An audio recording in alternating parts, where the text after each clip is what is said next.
Dontaesboxingnation, Dontaescookingnation. We are out here. Where are we at? We're out here in Bangkok. There you go.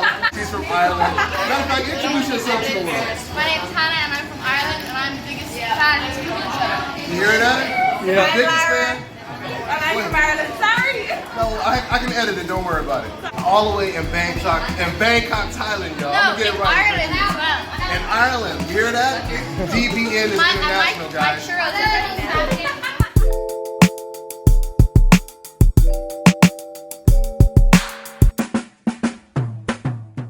Dontaesboxingnation, what's going on, guys? Boy, oh boy, it's starting to get ugly right now for old media right now, ain't it? I mean, they keep getting exposed left and right. Just the other day, DAZN's podcast commentator, Ak, he goes by the name AK as Ak, he just got exposed for who he was or who he is and what he's all about when he just lost it on air, screaming at Deontay Wilder in the most unprofessional, disrespectful way, just because he doesn't want to hear Deontay Wilder say anything other than Tyson Fury was the better man. Which, like I already explained in the video about this, he's never done this when it came to Canelo or Manny Pacquiao, saying that Floyd Mayweather is the better man. But anyway, I completely dissected and broke that situation down. You can check out the video if you missed it. So Ak, as they call him, he gets exposed, and now Eddie Hearn, he completely exposes Chris Mannix. He told this man to basically stop trying to protect Jojo Diaz. I'm paraphrasing, but that's pretty much what he said. I'm gonna go ahead and play this clip, and then I'm gonna go ahead and break it down for you. Well, I'm glad to see you taking a break from tweeting at Jojo Diaz to join us here on the microphone. You have been aggressively pursuing a fight with Joseph Diaz Jr. since Ryan Garcia was forced to pull out of the fight scheduled for November 27th. Where do things stand in your mind with a Jojo Diaz fight? I mean, I feel like that's the fight to make. He's my mandatory. He doesn't have a fight or an opponent. I don't have an opponent. It all aligns. We sent him an offer today, so we'll see what happens. Eddie, do you think you've done as much as you can to get Jojo Diaz in the ring with Devin Haney? I mean, you called it. You know, he's chasing these guys. You know, you've got a WBC world champion here. You've got guys who are taking final eliminators to fight him. You know, and then he gets offered the Ryan Garcia fight for a lot of money. We stepped up to the plate. We offered him the same amount of money. No excuses. The only reason you turn down the fight is because you know you can't beat Devin Haney. Right, so let's just get this straight with media, with fans. These guys, no one's calling the name of Devin Haney. Do you believe you can beat him? If so, get in the ring with him. You've got a truckload of money. You've got no fight scheduled. You've got a chance to win the WBC World Lightweight Championship. Put pressure on him, people. You know, because this is the best lightweight in the world, unquestionably. Teofimo Lopez is here tonight. We're going to end the year with a big bang in the division on DAZN. But Devin against Jojo Diaz is a great fight, and Jojo's a fighting man. He's going to look terrible if he doesn't accept this fight. The same number that he agreed to fight Ryan Garcia. What is going on? The only way you do not accept this fight is if you do not believe you can beat this man. All right, guys, now pay close attention to what Chris Mannix says right here. This is when he starts trying to protect Jojo Diaz, and then watch how Eddie Hearn checks him and exposes him. All right, just to be clear on a couple of things. One, you said the exact same amount of money that Jojo was offered and accepted to fight Ryan Garcia. Correct. Jojo has also said to Devin, send the contract. Have you sent a formal offer? No, because we've made we've sent a formal offer to his management company and to Golden Boy Promotions. We're waiting to hear. There is no reason that fight cannot happen, and do not give this guy an easy ride. You've got a gentleman to my left who wants to be a great in the sport, who wants to be remembered for being involved in big fights. He would not turn down one opponent for December the 4th. Not one opponent. We have a chance here to make Devin Haney, Jojo Diaz in Las Vegas, December the 4th, MGM, Mandalay Bay. This is a great fight for the division. You've got all these great, tremendous young fighters in the division. We need to see them fight each other. And this man is willing to fight them all. In fact, I think the only one who is also willing to fight them all is here tonight as well, Teofimo Lopez. I truly believe... I don't know about that. I can't say. I think he falls in line with the Ducks himself.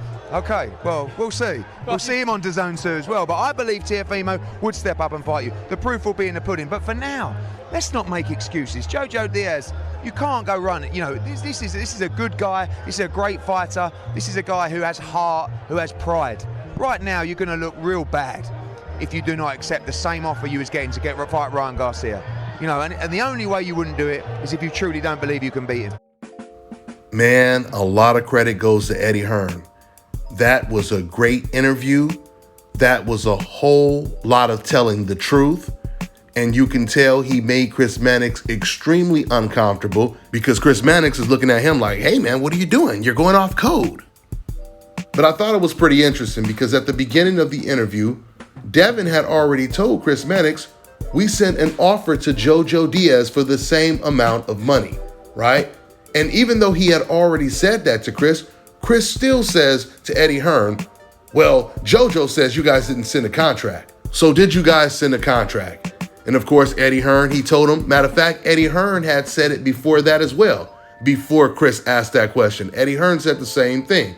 We already sent an offer to them for the same amount that they were going to make against Ryan Garcia. So there was absolutely no reason for Chris Mannix to ask that question, unless he didn't know that you have to actually send out a term sheet before you can send out a contract, because first you have to have both parties even agree to all terms so you can put all of that on the contract.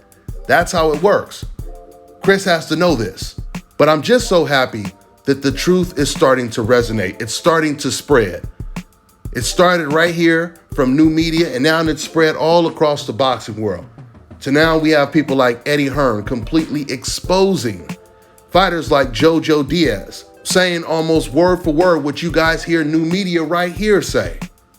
That's the point of me spitting all this truth, so that message can spread and continue to apply pressure so real boxing fans who really care about the sport can hopefully get the fights that we really want. Just like all the other sports, they get all the games they want and it's guaranteed every season, every year. We want the same things over here in boxing, and I'm talking about us boxing fans, not the race fans.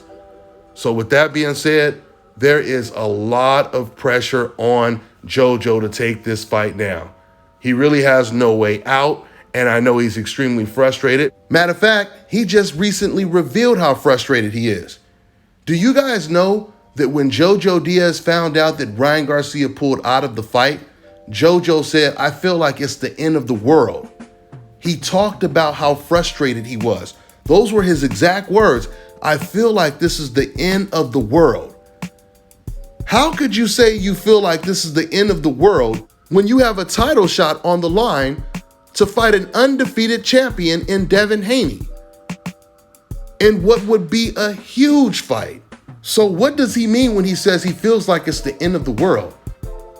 Or does he feel if he has to get in the ring with Devin Haney, it will be the end of his world? You know, when it comes to fugitives on the run, some of them actually get away with it and never get caught. But the majority of them always have to turn themselves in eventually. And I think Jojo Diaz realizes it's time to turn himself in.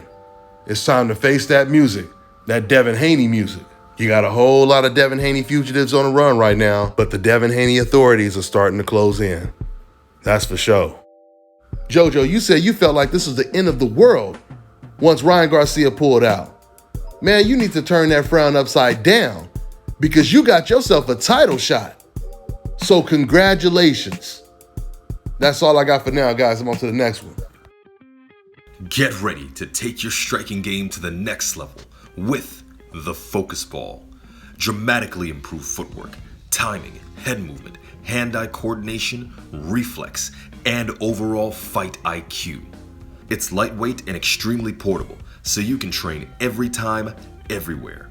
When you don't have a coach to do mitt work, get a Focus Ball. When you don't have a heavy bag to hit, get a Focus Ball. When you don't have a sparring partner, get yourself a Focus Ball. And when you just want to have fun punching and kicking, get a Focus Ball. When you train with the Focus Ball, you train your eyes and your brain to read punches so that you can hit and not get hit, making this very simple device a must-have for all combat sports athletes and enthusiasts alike. So if you want to take your striking game to the next level, don't wait.